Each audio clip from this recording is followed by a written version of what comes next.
अस्सलाम वालेकुम दोस्तों। उम्मीद करता हूँ आप सब बिल्कुल खैरियत से होंगी। क्या आपको पता है कि बहुत सी ख़वातीन में हमल ना होने की सबसे बड़ी वजह सिर्फ एक है, यानी कि ओवरी से एग का ना बनना।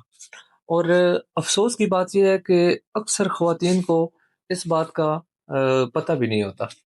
तो आज की वीडियो में हम इसकी डिटेल आपको बताएंगे।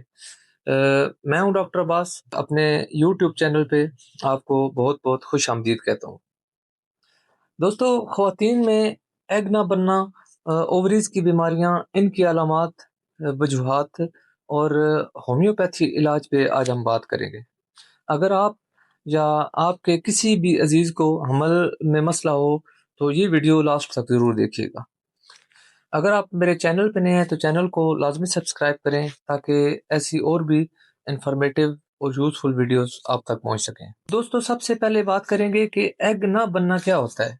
ख़वातीन में हर महीने ओवरी से एक एग निकलता है, जिसे ओवुलेशन कहते हैं।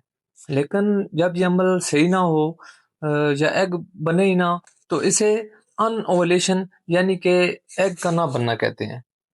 यही मसला बांझपन यानी कि इनफर्टिलिटी की बड़ी वजह भी बनता है। और इसकी सबसे पहले हम सिम्टम से बात करें।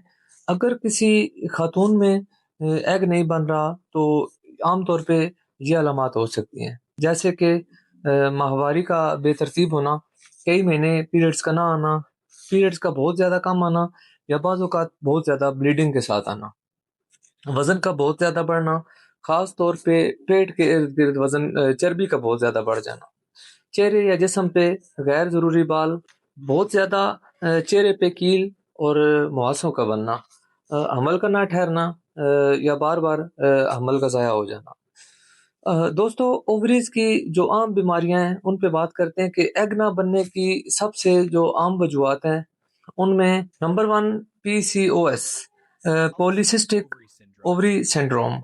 ओवरी में छोटे-छोटे सिस्ट बन जाते हैं, हार्मोनल अदम तवाज़ुन होता है बहुत ज़्यादा, और सबसे ये आम बीमारी है। Number 2 hormonal disturbance, FSH, LH या प्रोलैक्टिन का अगर मसला बहुत ज़्यादा हो तो उस वजह से भी ये हो सकता है। उसके अलावा थायराइड की अगर कोई ख़राबी हो, टीएसएच ज़्यादा हो, टी3 या टी4 ज़्यादा हो, उस वजह से भी ये मसला हो सकता है। नंबर 3 ओवरी की कमज़ोरी, ओवरी सही तरह से काम ना कर रही हो, इससे उम्र या जनियाती वजह भी हो सकती है। नंबर 4 स्ट्रेस और मेंटल प्रेशर, ज़हनी दबाव भी ओवुलेशन को रोक सकता है। बहुत ज़्यादा स्ट्रेस लेने से भी ओवुलेशन का अमल रुक सकता है। और इसकी तशख़ीस के लिए डॉक्टर आम तौर पे ये टेस्ट करवाते हैं, जैसे कि अल्ट्रासाउंड टेस्ट है, एफएसएच, एलएच और टीएसएच जो हार्मोन्स के टेस्ट हैं वो करवाए जाते हैं। उसके अलावा पीसीओएस की तशख़ीस भी इसमें शामिल है। अब बात करते हैं होम्योपैथी ट्रीटमेंट पे। होम्योपैथी में इस मसले का इलाज जड़ से किया जाता है, सिर्फ अलामात नहीं बल्कि पूरे जिस्म को बैलेंस किया जाता है। दोस्तों, होम्योपैथी में जो नंबर 1 पे इस मसले के लिए मेडिसन है उसका नाम है ओवेरेनम। ये मेडिसन आप 30 पोटेंसी में इस्तेमाल करें अगर एग नहीं बन रहे या ओवरी सिस्ट है या ओवरीज का कोई भी प्रॉब्लम है। तो इन तमाम कंडीशन में दोस्तों ये मेडिसन आप 30 पोटेंसी में इस्तेमाल करें, 2-2 कतरे सुबह दोपहर शाम, कम अज़ कम 2 महीने तक लगातार ये मेडिसन इस्तेमाल करें। उम्मीद है कि ये मसाइल ठीक हो जाएंगे और जल्द ही आपको खुशखबरी मिलेगी। दोस्तों, नंबर 2 लेक्सिस, लेफ्ट ओवरीज का मसला हो, शदीद पीरियड का दर्द हो या हार्मोनल इनबैलेंस हो, तो इन तमाम कंडीशन में ये मेडिसन आप इस्तेमाल करें, इसके भी बहुत ही अच्छे रिजल्ट हैं। दोस्तों, नंबर 3 पे जो मेडिसन है उसका नाम है ओफिरिनम। ये मेडिसन ख़ास तौर पे एग ना बनने में बहुत ही मुफीद और बहुत ही कारआमद समझी जाती है। ओवरीज को स्टिमुलेट करने के लिए, और ख़ास तौर पे अगर एग ना बन रहा हो तो उस कंडीशन में ये मेडिसन आप इस्तेमाल करें। बहुत ही ज़बरदस्त और बहुत ही इफ़ेक्टिव रिजल्ट है इस मेडिसन के। दोस्तों, याद रखें, होम्योपैथी मेडिसन हमेशा अलामात के मुताबिक दी जाती है, इसलिए खुद से कोई भी दवा इस्तेमाल ना करें। किसी भी माहिर होम्योपैथी डॉक्टर से लाजमी एक दफ़ा आप कंसल्ट कर लें।